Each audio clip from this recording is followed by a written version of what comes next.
மதுர் சத்யா ஒரு அற்புதமான இடதுசாரி சிந்தனையாளர், சமூக செயற்பாட்டாளர், சமூக சார்ந்த கருத்துக்களை தெல்ல தெளிவாக எடுத்து வைப்பவர்.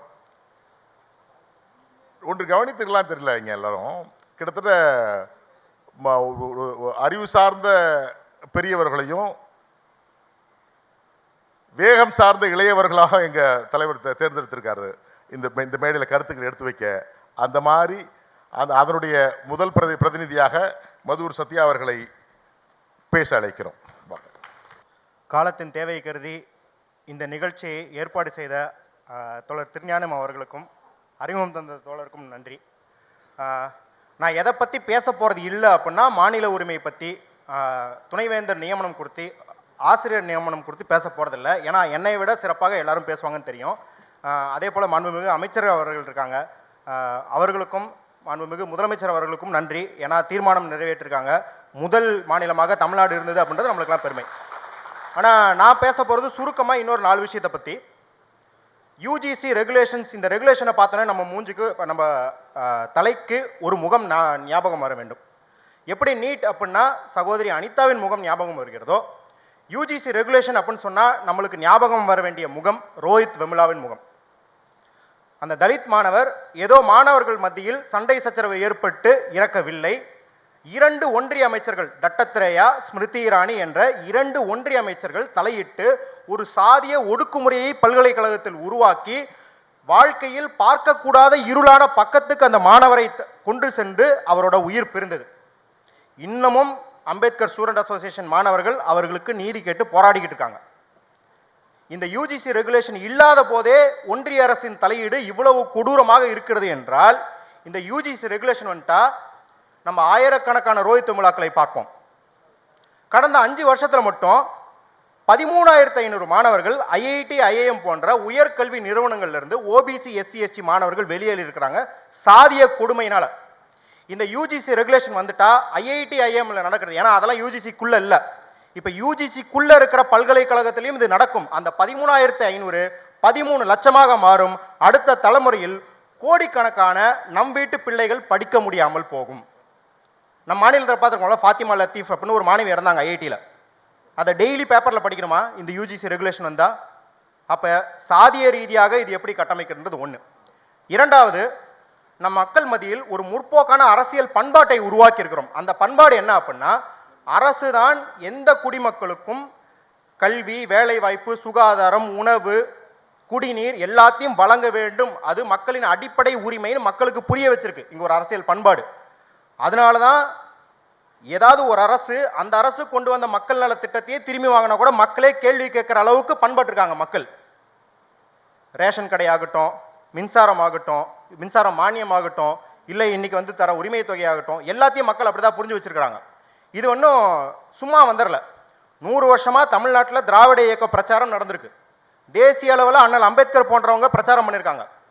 உலக அளவில் ரஷ்ய புரட்சி நடந்திருக்கு. அதுக்கப்புறம் 2ஆம் உலகப் போருக்கு அப்புறம் பிரான்ஸு, இங்கிலாந்துலாம் என்ன நினச்சிருக்கு, ஓ மக்கள் நலம் சார்ந்து நம்ம அரசியல் நடத்தவே இல்லைன்னா மக்கள் நம்மளை தூக்கி எறிஞ்சிருவாங்கிற பயத்தில் இந்த மக்கள் நலம் சார்ந்த அரசியல் பண்பாட்டை உருவாக்க வேண்டிய தேவைக்கு அரசு தள்ளப்பட்டு இன்னைக்கு இந்த மக்கள் அந்த அரசியல் பண்பாடை தங்களோட சிந்தனையாக வச்சுருக்காங்க.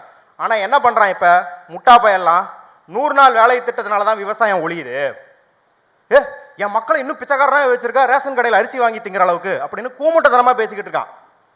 இது வரைக்கும் அவன் மேடையில் பேசிக்கிட்டு இருந்தான். இந்த யூஜிசி ரெகுலேஷன் வந்தால் அதெல்லாம் சிலபஸாக மாறும், அதெல்லாம் ரிக்குவயர்மெண்ட்டாக வரும். பிஹெச்டி வேணும் அப்படின்னா நீ ரேஷன் கடை தப்புன்னு ரிசர்ச் பண்ணி சப்மிட் பண்ணாதான் உனக்கு பிஹெச்டி வேணும்னு தேவைகள் ஏற்படும்.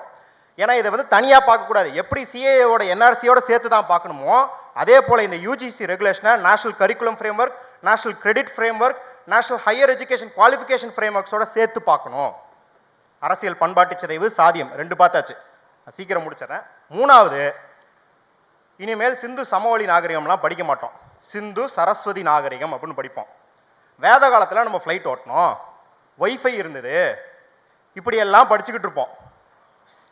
சும்மாலாம் சொல்ல, இது எல்லாமே அவங்க திட்டத்தில் இருக்குது, நடைமுறைப்படுத்திக்கிட்டு இருக்காங்க, பல மாநிலங்களில் படுத்திக்கிட்டு இருக்காங்க. இது தேசிய லெவலில் படுத்துறதுக்கு தான் இந்த யூஜிசி ரெகுலேஷன்ஸ் உள்ளே வருது.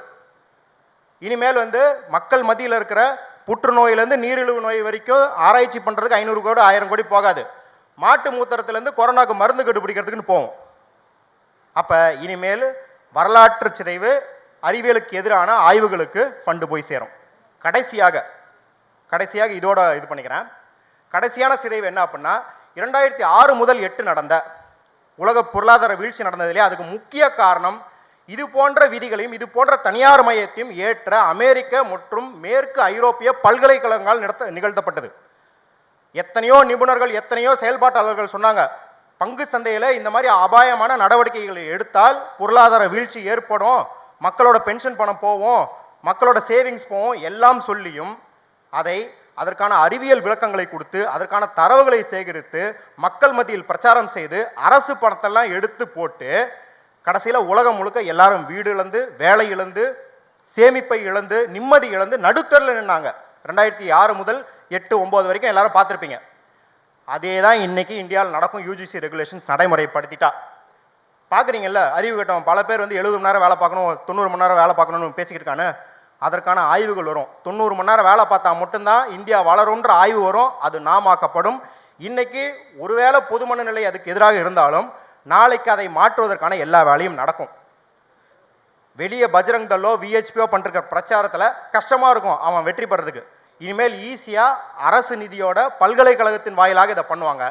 ஆக இதை தடுத்து நிறுத்தணும். ஏன்னா நம்மளுக்கு முன்னோடியான அம்பேத்கர் பெரியார் அவர்கள் மனுஸ்மிருதி நம்மளை படிக்க விடாமல் செய்தது என்று தீயிலிட்டு கொளுத்தினார்கள். இது நடைமுறைக்கு வந்தால் இது ஒரு நவ மனுஸ்மிருதி. என்ன பண்ணும் நம்மளுக்கு தெரியும்ல எல்லாத்துக்கும் பண்ணணும் நம்ம. ஏன்னா நம்ம ஒன்றும் விளம்பரத்துக்காக தெருவில் சவுக்கடி அடிச்சுக்கிறவங்க கிடையாது. சவுக்கடி சாணிப்பால ஒழிக்கிற மரபுலேருந்து வந்தவங்க. செஞ்சு காட்டணும். சங்கிகளுக்கு சொல்லுவது அதுதான், நாங்கள் செஞ்சு காட்டுற வரைக்கும் வெயிட் பண்ணாமல் இருந்து இப்பயே திரும்பி வாங்கிக்கோங்க, இல்லை மூக்கருந்து போயிடுவீங்க அப்படின்ற எச்சரிக்கையோட என் உரையை முடிச்சுக்கிறேன். வாய்ப்புக்கு நன்றி.